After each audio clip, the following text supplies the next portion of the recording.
Hello and welcome to the fourth episode in the series.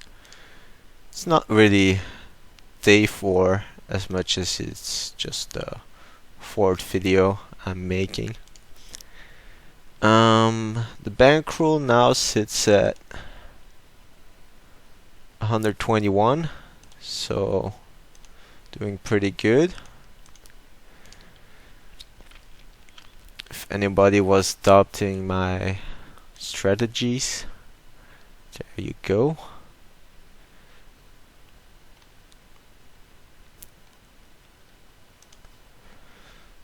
Gonna barrel this turn.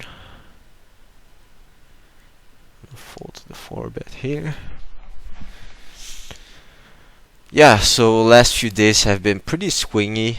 Got up to over 80, then went back down to under 36, and just the last day I just kept on grinding and got it up to 120 where I'm now. So I said I was gonna take a shot when I get to 120, but I think I'm gonna delay it till I get to 150. 15 buy-in seems more comfortable. Then I can take a 5 buy-in shot. I'm gonna check raise here with the backdoors. I'm gonna check raise here with the backdoors.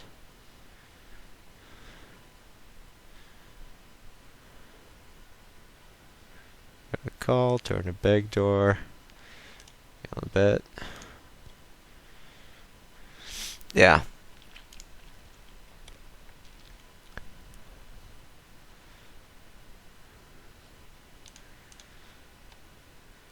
I got a lot of questions about my opening ranges and my 3-bet sizing, so I guess I could talk a little bit about that.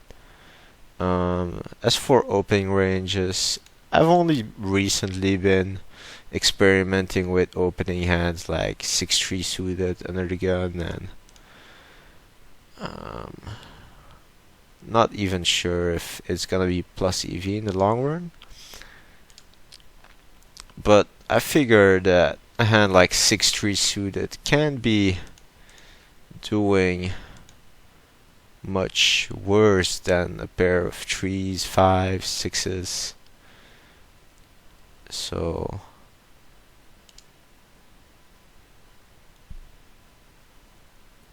and we do open like all suited aces under the gun, which, I mean, you have some value because you can hit an ace high flop, but when you get called and you hit an ace on the flop, you're often gonna be dominated.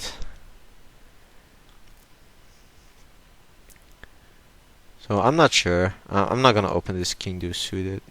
I used to open all suited kings in the cutoff, but looking at my database, I've not been showing a profit at the higher stakes using that strategy. Maybe at these stakes it's fine. People are a bit tighter, a bit more passive. I was pleasantly surprised, I mean, I wouldn't say pleasantly, but by the level of play at these limits. I saw some people making some crazy moves, some good, some bad, but things I wouldn't have expected from players at these limits.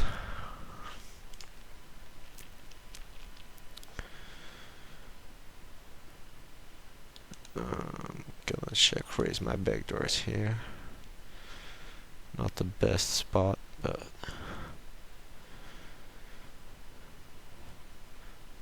a lot of these guys are pretty impressionable. That means you bet the turn here, and they're very often folding, I find.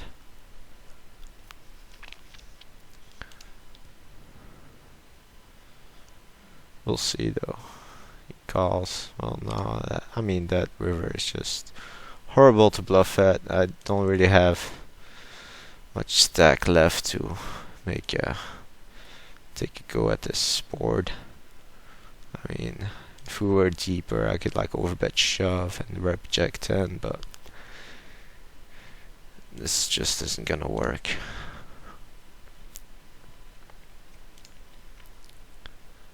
Yeah, he wasn't folding that.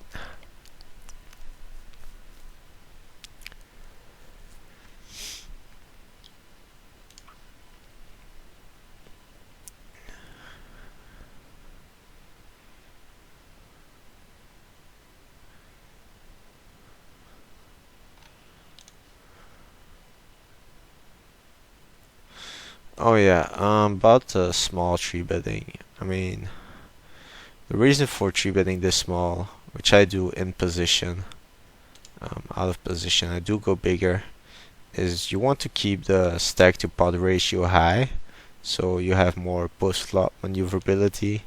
You can make more three barrel bluffs.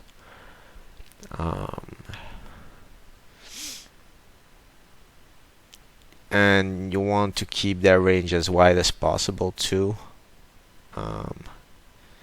Basically, when you three bet that small, the situation transposes into.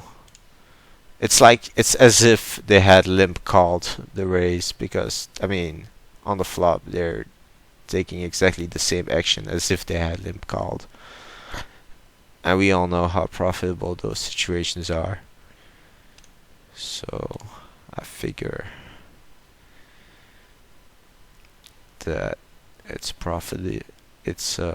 very profitable to be three betting that small.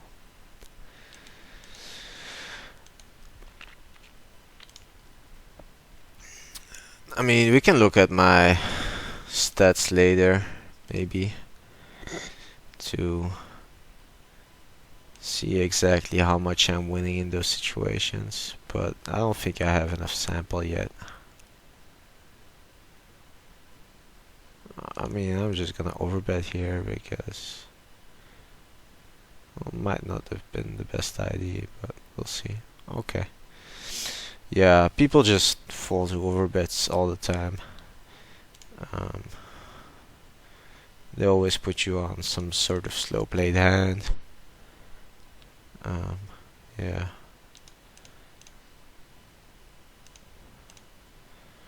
I mean, even when I'm overbet value betting, I just rarely get called.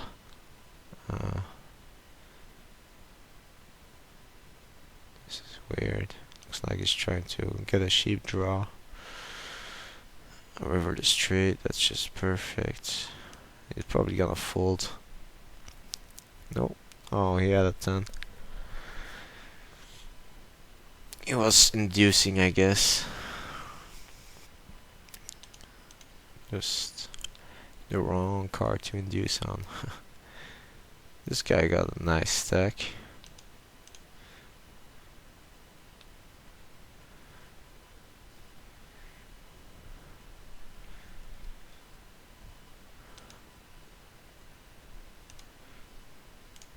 Pretty hard to get a $80 stack at 5-0 unless you've been playing for like 10 hours straight, maybe. Usually when I get a big stack in these games, especially with how short my bankroll is, I just quit and start over. I'm gonna c-bet small on this dry board.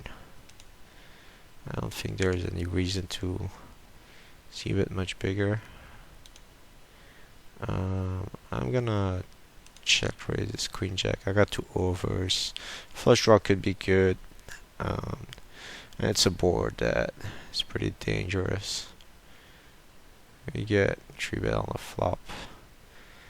So now my hand is pretty dead.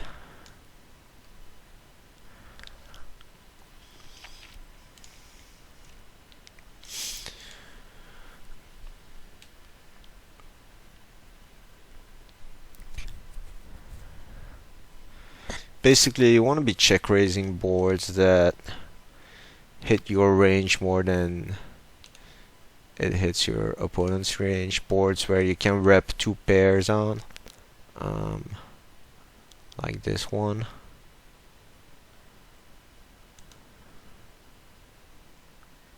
I'm not gonna do it here though.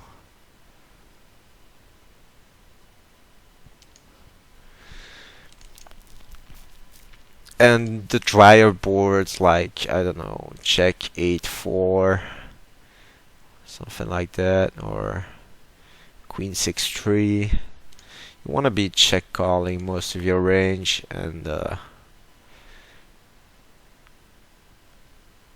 floating with like backdoor straight draws, and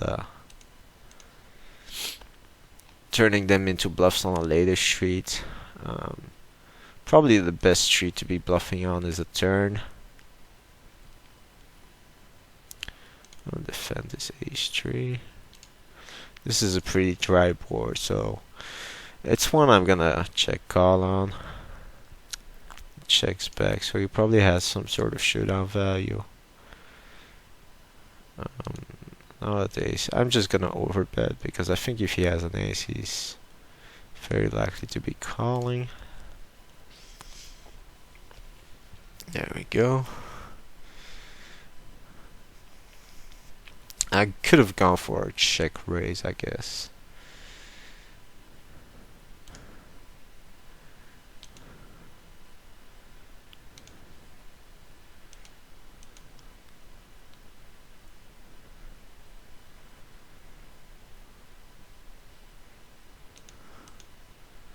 Flopped upset over here, gonna c-bet. Get a quick call. Could have a 4. Could have a small pocket pair or high cards. Snap call, so he's either on a draw or, yeah, I'm just gonna shove him in because I want to make it look like I'm bluffing. And here I'm just giving up. He could have a set, could have king queen or pocket aces, I guess. And we get called by the deuce, so definitely thought I was bluffing. I mean, it's a spot where I'm probably gonna be bluffing a lot, so I don't really mind his call.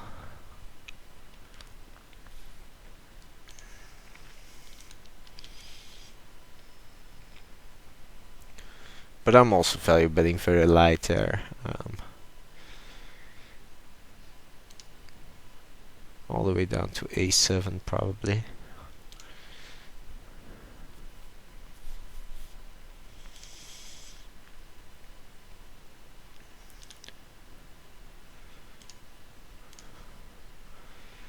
This is a board where I can rep a lot of 9x hands by check raising.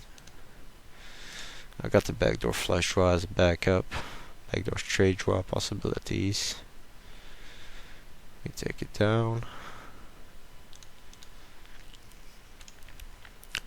That's something I don't really see much at these stakes, or even at up to 100 NL. So people don't really check raise often enough. People don't barrel rivers often enough. I check this board because I'm checking most of my range on this board. I'm usually gonna miss this board, so if I bet it, it's gonna make it easy for my opponent to float and put me in a tough spot. Now he raises, so this is pretty disgusting. This is pretty disgusting. I mean, if I hit a king, I'm probably stacking him. So I think I can call for 21 cents, but you never know, he might be bluffing, but we'll see. Probably have to fold on the river. Okay, so yeah, exactly. This perfect example of, I don't know what he had. He had ace deuce, so I don't even know why he was raising the turn. I guess he wanted to get the free showdown. But if he put out a big bet there on the river, or even an overbet, I mean, I'd be in a very tough spot. Because he could have checked back the flop with a 10, he could have checked back the flop with a 5, and be raising the turn. And but luckily for me, players at these limits are not very bluff happy on the river. So you can make pretty tight laydowns.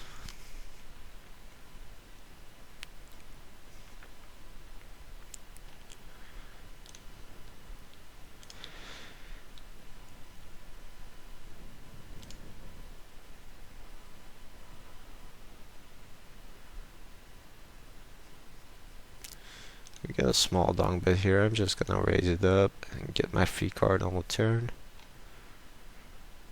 He just shoves, so that's probably a set most of the time.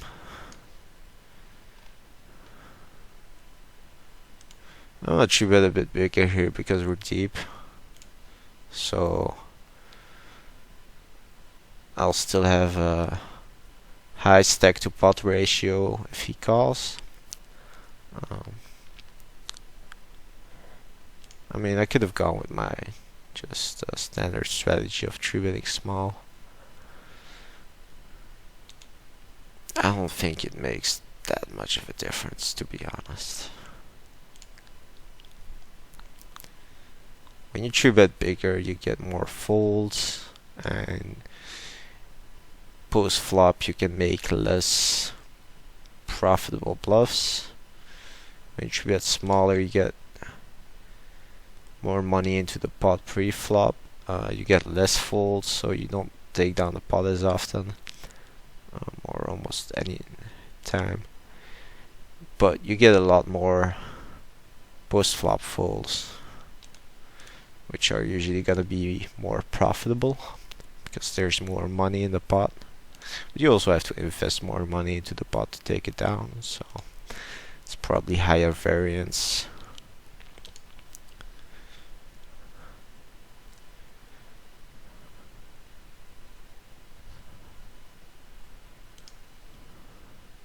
Seven, eight off. Not a hand I'm gonna be three betting against under the gun.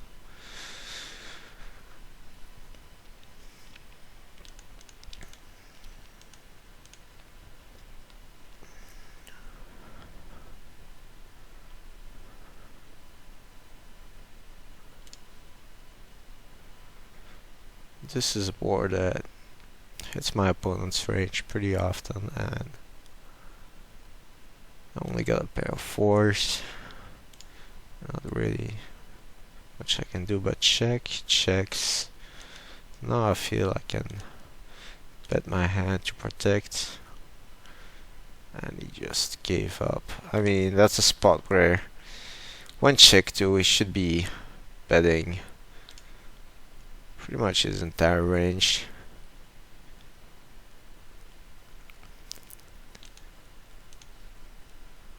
That's also something I see at these stakes. People just, some of these players just don't even see bet good boards to see bet. They just give up. I don't see it too often, but I do see it. I mean, like for example here, this is a board you just absolutely have to see bet. Even against two players.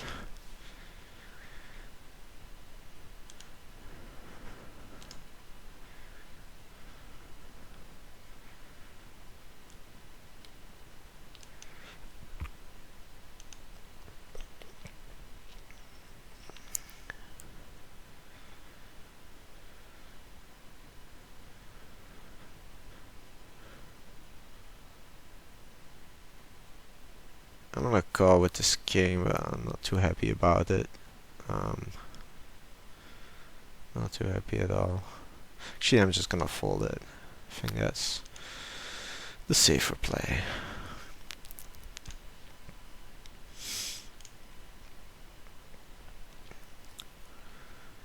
Basically just barreling any card on this board. Except maybe a 10.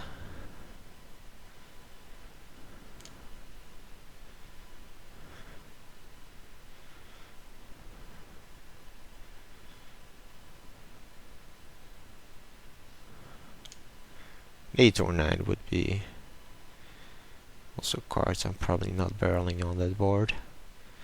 Ace and house within the small blind, I guess in middle position. I'm just going to fold.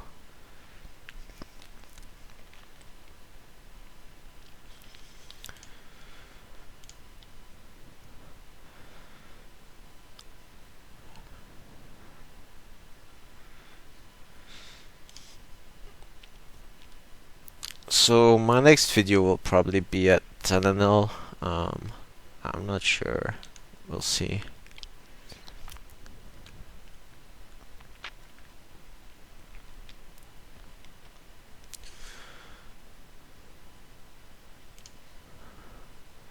I think the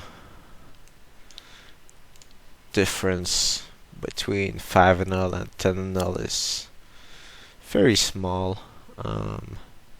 If you can beat 5-0, you can definitely beat 10-0 too.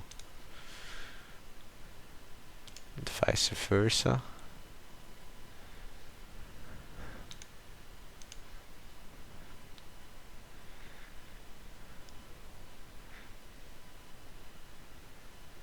And the question here is, do I check raise or do I just bet? I think I'm just gonna bet.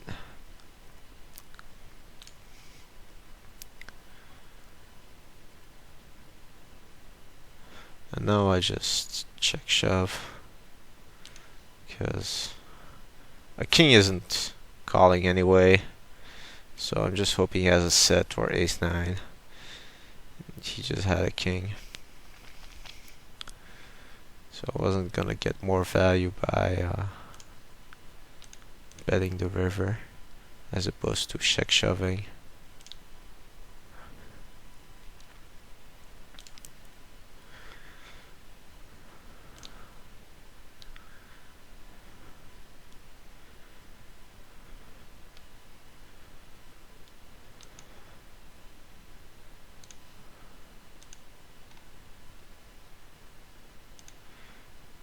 Check raise my gut shot on the monotone board. We get a quick call, so it's kind of annoying because he could have a lot of flush draws in his range. But I'm gonna bet the turn small, just in case he doesn't have the flush. Just in case he has just naked jacks.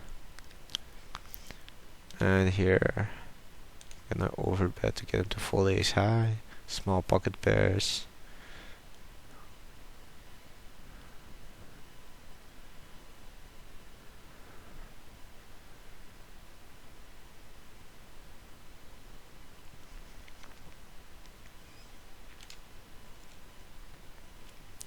I mean, it doesn't look like he had the flush, so yeah, that worked out. I mean, I was giving myself a good price on the bluff. 1/3 of the pot.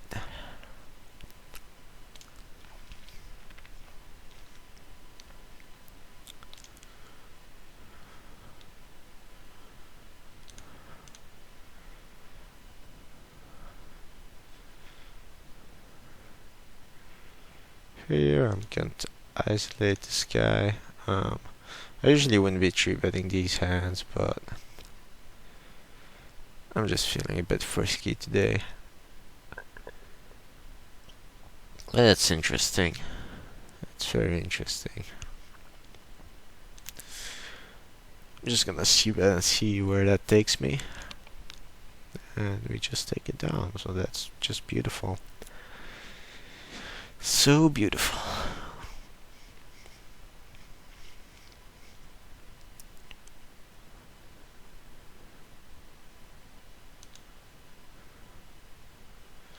This again is a board where I don't really have too many 2-pair combinations, so I'm gonna start with the float and planning to check raise a lot of turns. But we hit an ace, so now we're just basically calling down. I mean, on this river he's just never betting an ace.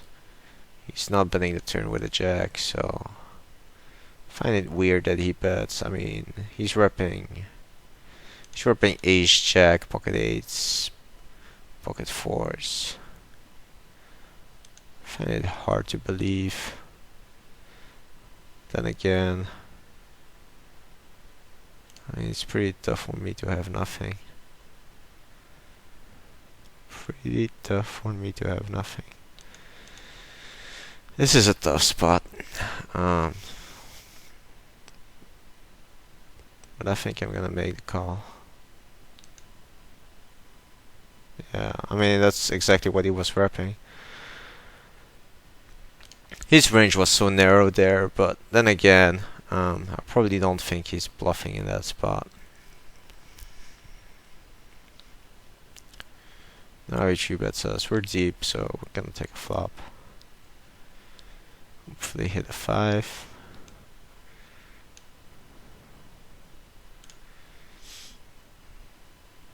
That's not a card I can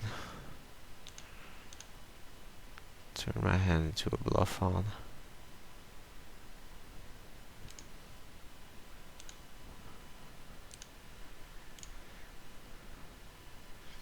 Probably should have folded the ace. I mean, he probably always has pocket 8s or pocket 4s there, or ace jack.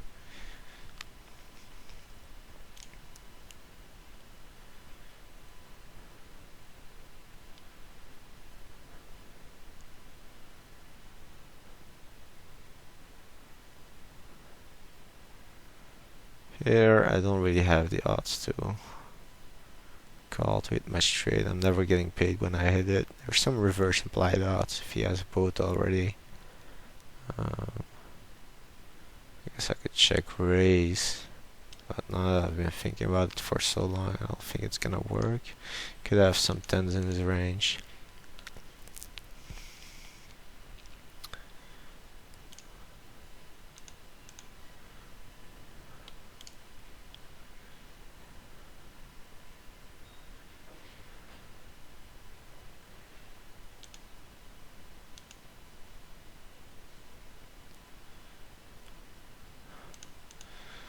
I mean, this is pretty iffy spot, but I feel like most of these guys just, yeah, when they have like a short stack, they tend to like call, fold a lot,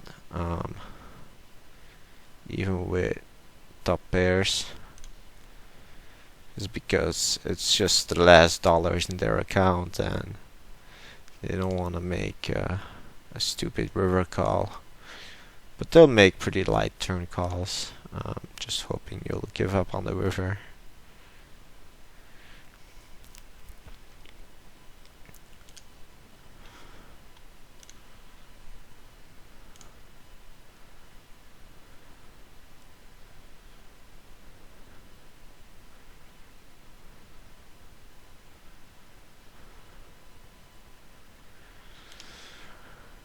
Gonna wrap this video up in about 2 minutes.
Opening any two suited cards on the button. I think that's pretty standard, but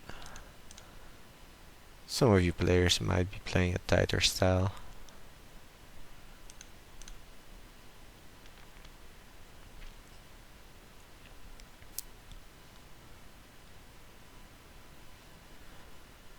I might make a video where I just go look into my stats and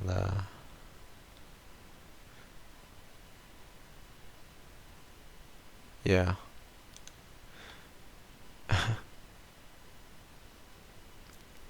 But I'm probably gonna wait till I get some sample at 10 now. That's a pretty bad turn card to be bluffing on. Just gonna take my free card. There's not really any value in the river bet here. I'm only gonna get called by better.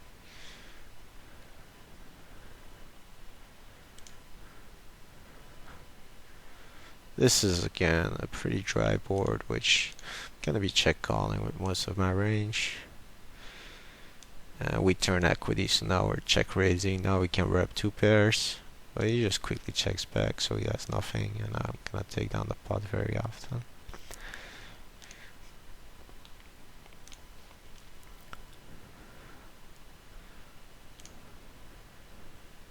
Not playing the deuces through sixes in early and middle position, because I don't think it's gonna be plus EV. And I'm gonna close down these tables and call it a session.